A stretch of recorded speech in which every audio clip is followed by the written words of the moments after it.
സ്കൂളിൽ പോകുന്ന കുട്ടികളാകട്ടെ, ആശുപത്രിയിൽ പോകുന്ന രോഗികളാകട്ടെ, പണിക്ക് പോകുന്ന തൊഴിലാളികളാകട്ടെ, കുത്തിയൊലിച്ചൊഴുകുന്ന എടയാർപ്പുഴയുടെ മുകളിലൂടെ താത്കാലികമായി കെട്ടിയ തൂക്കുപാലത്തിൽ ജീവൻ പണയം വെച്ച് വേണം മറുകരയെത്താൻ. ഒന്നോ രണ്ടോ ദിവസമല്ല, 1.5 കൊല്ലമായി കണ്ണൂർ ചിറ്റാരിപ്പറമ്പിലെ 3 ഉന്നതികളിലുള്ളവർ ഈ ദുരിതം അനുഭവിക്കാൻ തുടങ്ങിയിട്ട്. അതുവരെ ആശ്രയമായിരുന്ന കോൺക്രീറ്റ് നടപ്പാലം മലവെള്ളപ്പാച്ചിലിൽ ഒഴുകിപ്പോയി. അക്കരെയുള്ള മനുഷ്യരെ അധികൃതരാരും ഇതുവരെ കണ്ടമട്ടില്ല.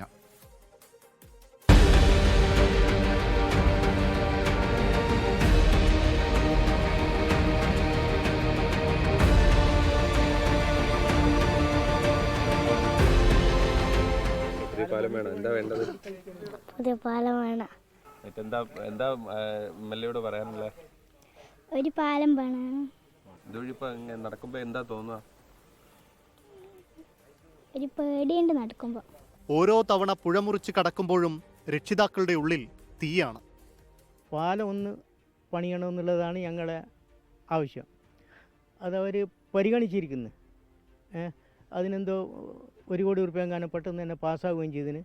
പക്ഷേ ഇതുവരെ പണി തുടങ്ങാത്തതിലാണ് ഞങ്ങൾക്ക് ഒരു വിഷമത. എത്രയും പെട്ടെന്ന് ഈ പാസ്സായ അർത്ഥത്തിൽ ഒന്ന് പാലത്തിൻ്റെ പണി തുടങ്ങിക്കഴിഞ്ഞാൽ ചിലപ്പോൾ എല്ലാവരും ചിലപ്പോൾ സഹകരിച്ചിരുന്ന് തന്നെ വരും. 2024 കണ്ണവം വനത്തിൽ ഉരുൾപൊട്ടലിനെ തുടർന്നുണ്ടായ മലവെള്ളപ്പാച്ചിലാണ് 35 വർഷം മുമ്പ് ജില്ലാ പഞ്ചായത്ത് ഫണ്ട് ഉപയോഗിച്ച് ചിറ്റാരിപ്പറമ്പ് പഞ്ചായത്ത് നിർമ്മിച്ച കോൺക്രീറ്റ് നടപ്പാലം തകർന്നത്.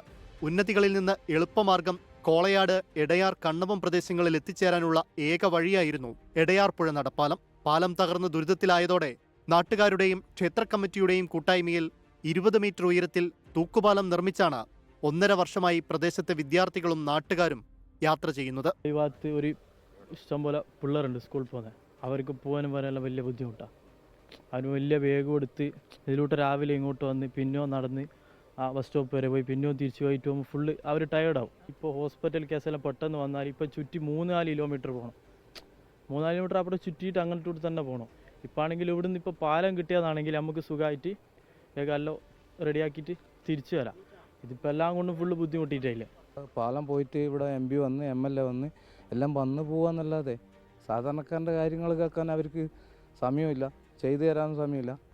നമ്മളിവിടെ പാലം പോയിട്ട് രണ്ടാമതും ഈ മരപ്പാലം പോയിട്ട് പ്രസിഡന്റ്, ഇവിടുത്തെ പഞ്ചായത്ത് പ്രസിഡന്റ് ബാലൻ, ഇവിടുത്തെ മെമ്പർ രേഷ്മ സന്തോഷ്, അവരൊക്കെ വിളിച്ചപ്പോൾ പറഞ്ഞു നിങ്ങൾക്കുള്ള ആവശ്യമല്ലേ, നിങ്ങൾക്ക് വേണേൽ പാലം കിട്ടുമെന്ന്.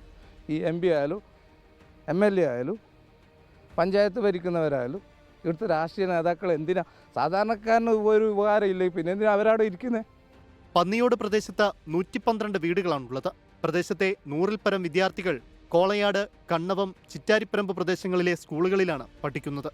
നടപ്പാലം തകർന്ന് 2024 മാസങ്ങളോളം 5 കിലോമീറ്റർ ദൂരം കാൽനടയായി സഞ്ചരിച്ച് പൂഴിയോട് വഴിയാണ് നാട്ടുകാരും വിദ്യാർത്ഥികളും കണ്ണവം ടൗണിൽ എത്തിയിരുന്നത്.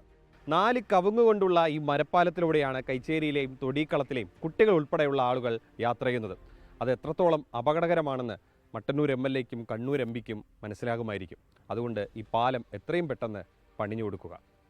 കണ്ണൂരിൽ നിന്നും രജീഷ് കരിവള്ളൂരിനൊപ്പം അജീഷ് ജയകുമാർ, 24. പൊതുജനം കഴുതയല്ല സാർ. വളരെ ഭയാനകമായ ദൃശ്യങ്ങളാണ് കുട്ടികൾ ആ പാലത്തിലൂടെ, പാലം എന്ന് പറയാൻ കഴിയില്ല, കവുങ്ങ് കൊണ്ടുള്ള വെറും നൂൽപ്പാലത്തിലൂടെ കടന്നു പോകുന്നത് എന്ന കാര്യത്തിൽ യാതൊരു സംശയവുമില്ല. സർക്കസ് പഠനം ഇതിനേക്കാൾ എളുപ്പമാണ് എന്ന് നമുക്ക് ഈ കുട്ടികൾ കടന്നു പോകുന്ന ഈ പാലം കാണുമ്പോൾ തോന്നിപ്പോകും. ഏതായാലും മന്ത്രിമാരുടെയും നേതാക്കളുടെയും ഒന്നും മക്കൾക്ക് ഈ നിലയിലുള്ള പാലത്തിലൂടെ കടന്നു പോകേണ്ട എന്നുള്ളതുകൊണ്ട് ഇവരുടെ ഈ പ്രതിസന്ധിയും ദുരിതവും കാണാതെ ഇരിക്കരുത്. അവിടെയുള്ള ജനപ്രതിനിധികളും രാഷ്ട്രീയക്കാരുമൊക്കെ ആ പ്രദേശത്തെ, കണ്ണൂർ ചിറ്റാരിപ്പറമ്പ് പ്രദേശത്തെ ജനങ്ങളുടെ പ്രശ്നങ്ങൾക്ക് പരിഹാരം കാണണം. ഈ പാലം അടിയന്തിരമായി നിർമ്മിക്കുകയും വേണം. അതിന് രാഷ്ട്രീയക്കാരും നേതാക്കളുമൊക്കെ വേണ്ട നടപടികൾ സ്വീകരിക്കും എന്ന് നമുക്ക് പ്രതീക്ഷിക്കാം. ലോകത്തെവിടെയായാലും ഏത് സമയത്തും 24 വാർത്തകളും ഓഗ്മെന്റഡ് റിയാലിറ്റി പാക്കേജുകളും എക്സ്പ്ലെയിനറുകളും വിശദമായി കാണാൻ ഞങ്ങളുടെ YouTube ചാനൽ നിങ്ങൾക്ക് സബ്സ്ക്രൈബ് ചെയ്യാം.